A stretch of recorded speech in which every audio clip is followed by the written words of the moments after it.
Hello, I'm Robert Emmett Hernan. I'm head of Bluestack Productions, Inc., the publisher of Irish Environment, an online resource for environmental matters on the island of Ireland. I'm happy to be here today in Dublin having another conversation on environmental matters with Michael Ewing from the Environmental Pillar. Michael, you're very welcome. Thanks, Bob. Michael, for a lot of the people in the audience who from Northern Ireland, from America, from China and other places, may not be familiar with the Pillar, what it is and what it represents, and how it grew out of the social partnership. I wonder if you could tell the audience that whole kind of short history. Social partnership in Ireland started back in '87 in a time of crisis, economic crisis, and originally was established with three pillars: the farmers, the trade unions and employers. And they, every 3 years, produced a contract, an agreement between themselves and government about how things would be moved forward for the betterment of all. That was the idea of it. And at that time, the community and voluntary sector were trying to get involved as well, and they were banging on the doors for 10 years. And then in '97, they became a social partner as well. So you had the whole of the community and voluntary sector was involved now in social partnership. And these agreements carried on every 3 years. So the agreements got a new dimension, if you like. At this time, the environmental movement was also trying to get into social partnership, but was being blocked by the officials, but also by government. So when it was previous to the election, when the Greens were actually elected into government, shall we say, the Green Party consulted the environmental movement about what they would like to have happen. This was one of our asks, and it became part of the programme for government. So in 2009, after a certain amount of negotiation, the new environmental pillar was set up as one of the 5 pillars of social partnership. However, unfortunately, we more or less were like the joining the Titanic as it went down, because social partnership came to an end in its old version at that point in time. So the structures of social partnership disappeared because the trade unions and the employers fell out as a result of the economic crash. There was a lot of disagreement about how towards 2016, which was the last agreement between them, would be implemented, and various people said other people had blocked the agreement or not enforced the agreement and so on. So the whole thing fell apart. However, the net effect of us being a social partner is that we have a kind of access to government that we never had before. Whereas previously the environmental movement would be knocking on doors and nothing happens. Now we knock on doors and doors open.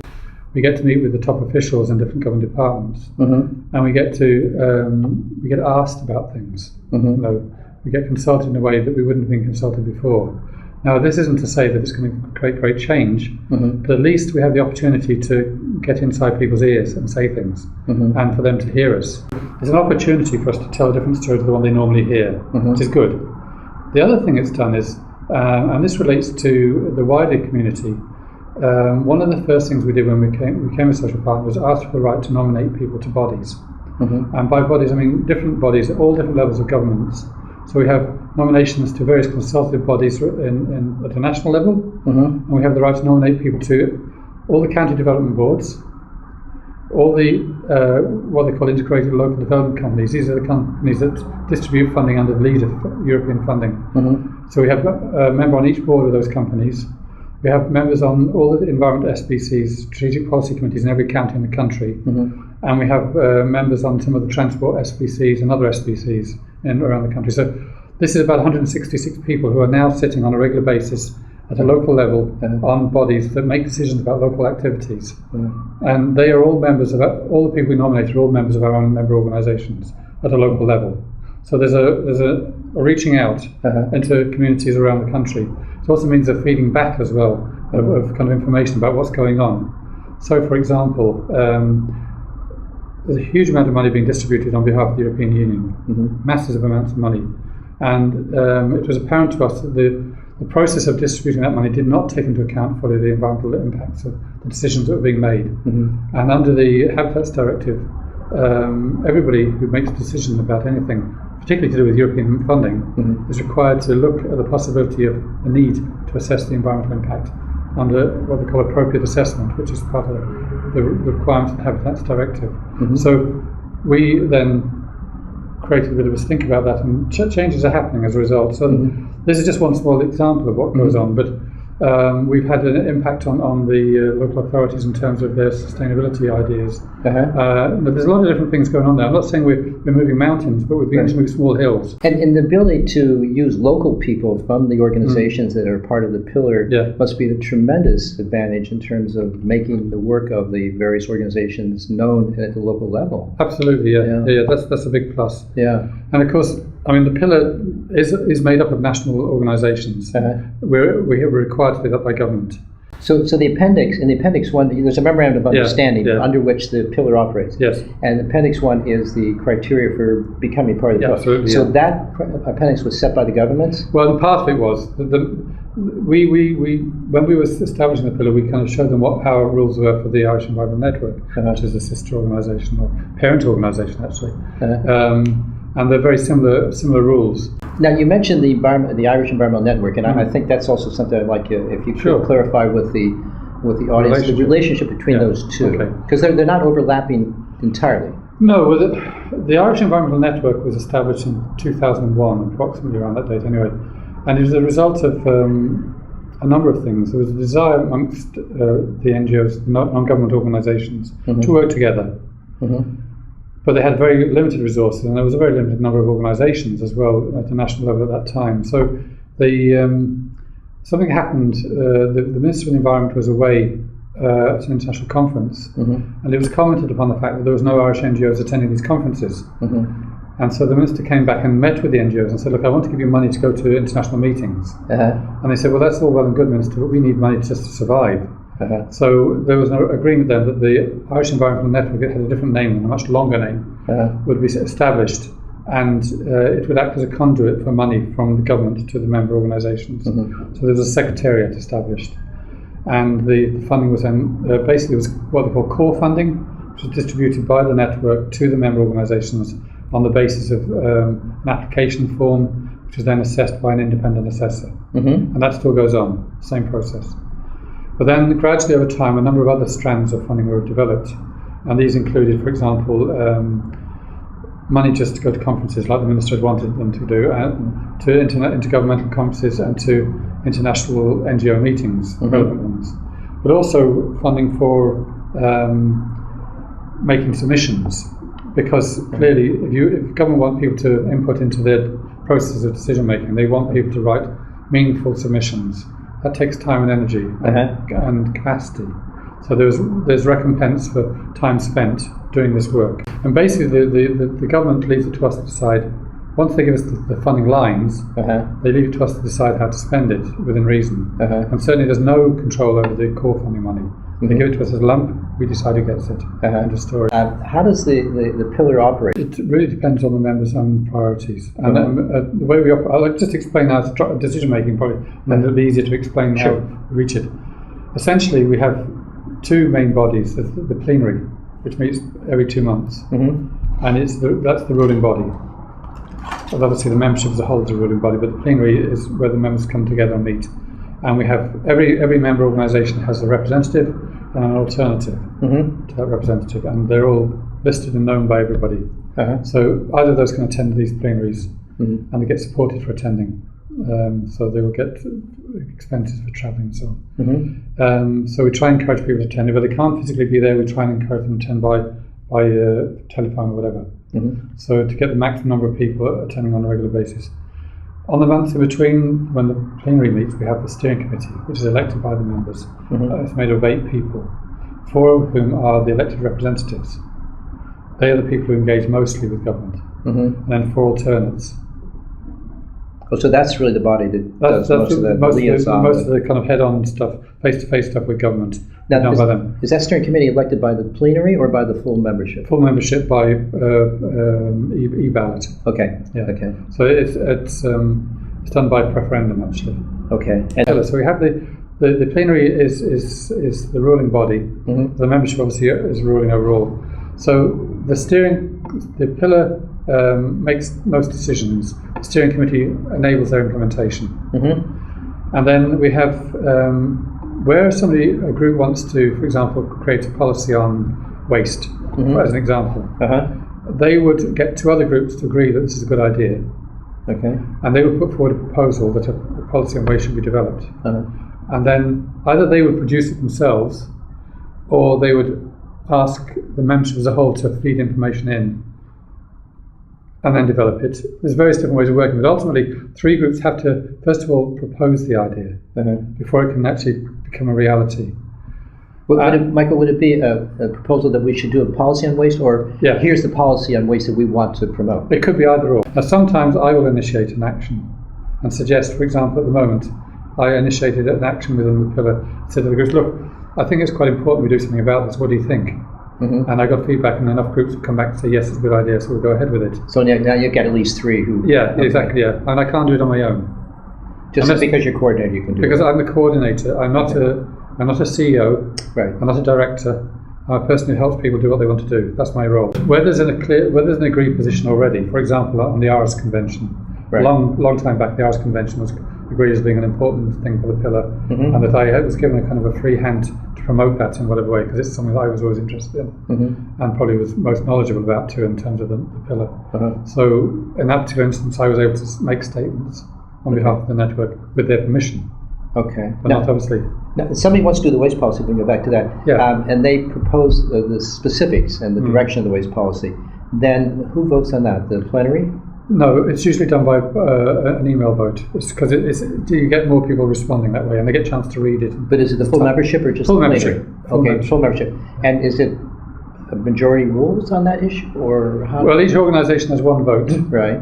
And the way the voting operates is we have 9 levels of voting. Oh, right. From a total positive to a total negative, veto to a total plus. So there are 3 levels of positive. There's a neutral, and there are, what's that leave? 5 levels of negative. Okay. And the final one being block. And if the person blocks it, they're supposed to approach me first before they block it, so I can have a chance to talk to them about it, and maybe see if I can resolve the problem before they block it, so we don't get car crashes. Right. We've never actually had one. Okay. In the 3 years, we've never actually had anybody veto anything of any substance that I can remember anyway. So the idea is that you have to have at least 10 members out of the 27 voting in favour. 10 out of 27. Okay. Before it becomes positive. It's a consensus process which allows for people to have minority positions and allows for the majority position to go forward. So for example, at the moment, there's a big kerfuffle going on because the Harvest 2020, which is a strategy about the agricultural industry in Ireland up to the year 2020, which on the one hand appears to have been developed by industry, and on the other hand the only logo it carries is the Department of Agriculture, and yet the Department of Agriculture is saying it's not a government document. Oh, they're saying that? This is Harvest 2020? Yeah, they're saying this is not a government document, therefore we don't need to do a strategic environmental assessment on it. However, they have done, and they are doing, what they're calling an environmental impact analysis, which is a completely new beast to me. They're doing that at the moment, and but they, again, controversially, they decided to do this. They advertised it apparently in the Irish Independent. Didn't tell anybody in the environmental movement they were doing it. Didn't issue a press release. So it went right under the radar. We only discovered by accident a week ago, with the deadline being day after tomorrow for getting in submissions.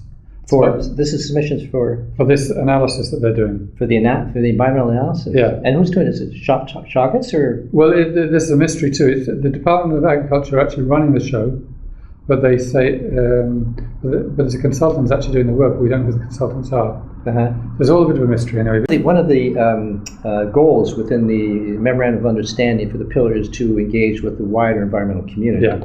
I assume that means those who are not part of the network or the pillar. Yeah. Those would be smaller groups out in the, basically out in the countryside. Yeah. How do you do that? I mean, is there a program for that? Is there a work group or a task force, or how do you?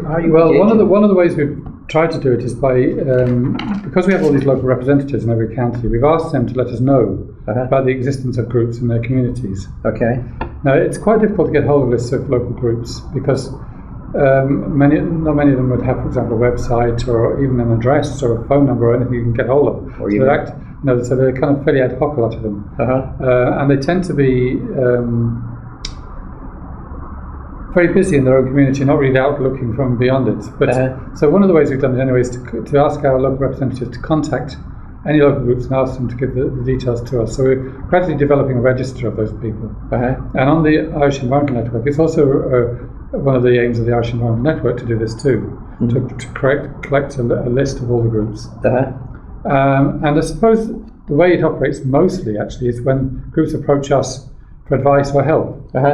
So where groups have a particular issue going on, they might ring me or email me personally and say, look, we're trying to deal with this particular issue. Do you know who we should talk to or how we go about this? That's the most common way we work with them. I mean, for example, in terms of the fracking issue, it's a very, very serious issue, clearly. And it's going to impact very severely on particular geographical regions in Ireland. And when the issue arose, first of all, having been through similar campaigns myself in the past, at a regional and local level, the most important thing about these campaigns is that they develop a strong grassroots network of individuals, organisations, community groups, whatever. But they develop a strong local network. And one of the worst things that a national organisation can do is step in there and try and take over, because it'll immediately disempower all those people who have the people with the most energy, the most commitment, the most understanding of the issues are at the grassroots level. That isn't to say that national organisations shouldn't get involved, but once these grassroots organisations are up and running, or even while they're getting up and running, national organisations do engage. Some of our members have engaged with the fracking issue, and indeed it's been on the agenda of the pillar on a number of occasions at plenaries and at steering committee meetings. Indeed, the last steering committee meeting we discussed it. And we now are beginning to feel this is the time for us to engage at a national level, because the grassroots organisations are pretty strong, particularly in the Lochalan Basin, the Cavan, Leitrim, Roscommon, Sligo, Fermanagh, etc. That area is a very, very strong movement. Not quite so strong in other parts of the country, but growing. And so we would see that now is the time for us to engage. And our engagement would be quite different to theirs, because they're dealing with strengthening local opposition and so on. We would be offering them support in kind of practical terms. Again, we would do as much as we can. Our resources, although bigger than theirs possibly, are still very limited. I mean, throughout the entire island of Ireland, I think there are 7 full-time advocacy officers within our network. Paid people that do advocacy. There might be 50 people employed by all our organisations altogether, and most of those are either doing educational work or field work, doing scientific work, in other words. So, it's not really the capacity of our network, and all those organisations are doing what they consider to be important for them, clearly, like Birdwatch, we're looking after birds and so on. And clearly they all see the importance of the anti-fracking movement, and they all want to engage with it as best as they can.